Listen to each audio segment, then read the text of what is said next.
Esimene, sa ise ju rääkisid, et esimene töötaja ütles niimoodi, et... Oota, äkki sa saad istuda siia akna alla rohkem?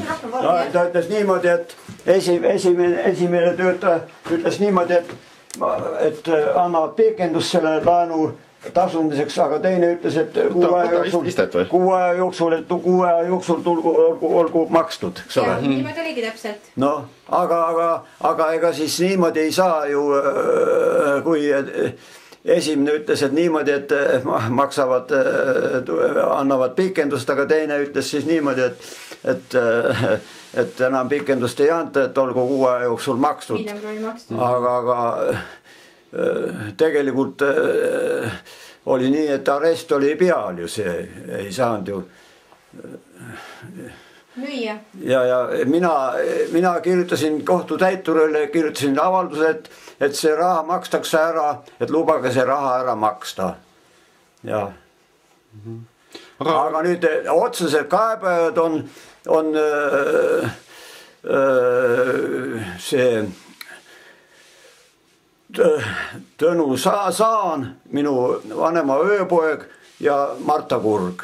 Nemad on need otsesed kaebajad, aga teised... Nemad on need siis sisuliselt, kes müüsid sinu maja ära? Ei, ma ei saa ütelda, et nemad müüsid, seda ma ei... No nemad organiseerisid selle?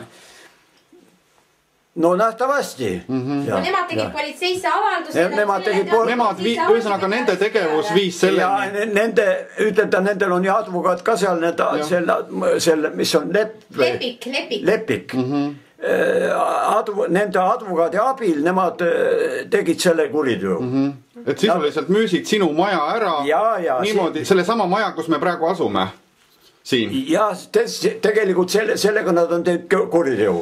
Mitte minu suhtes ei ole teinud, aga nad on teinud kuritöö.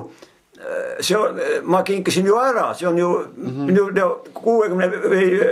2005. aastal, 3 aastat, see ei ole enam minu oma, nad on teinud kuritöö mitte minule, aga nad on teinud loitidele kuritöö. Selles on see asi.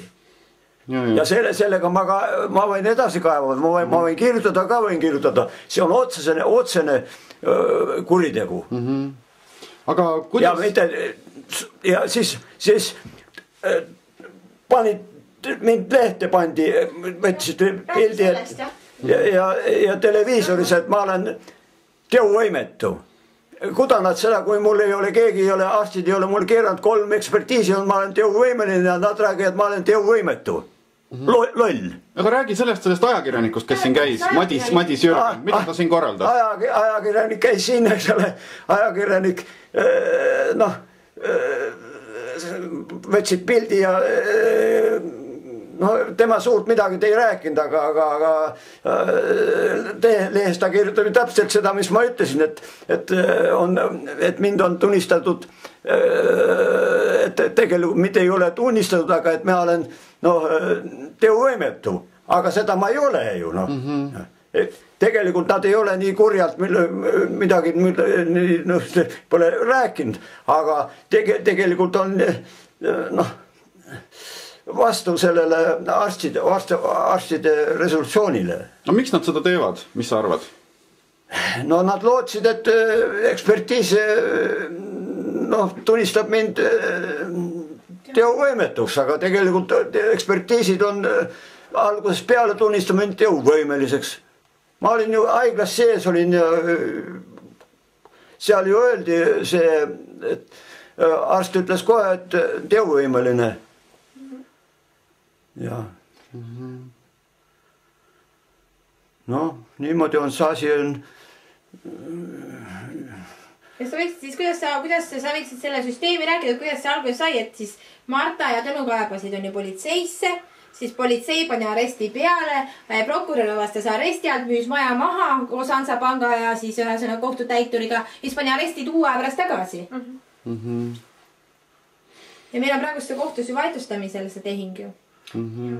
Tsiviilkohtus. Aga algusest peale on olnud seesama prokurör, jah? Ja ei, vahepeal oli, kõigepealt oli see Lauri Aasmann, aga tema läks ise lahkus, kuna tal oli see, ta tähendab pressis ka kellegilt saarlaselt pressis raha välja.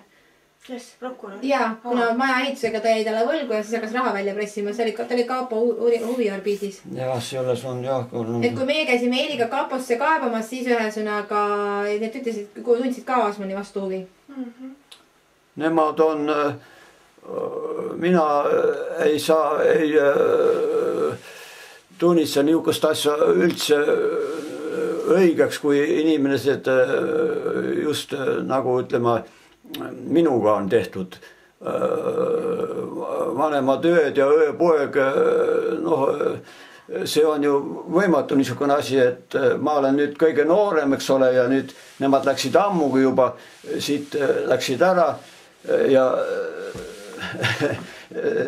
elavad eraldi kogu aeg ja nüüd mina olen nagu üksi päini siin olnud ja teinud ja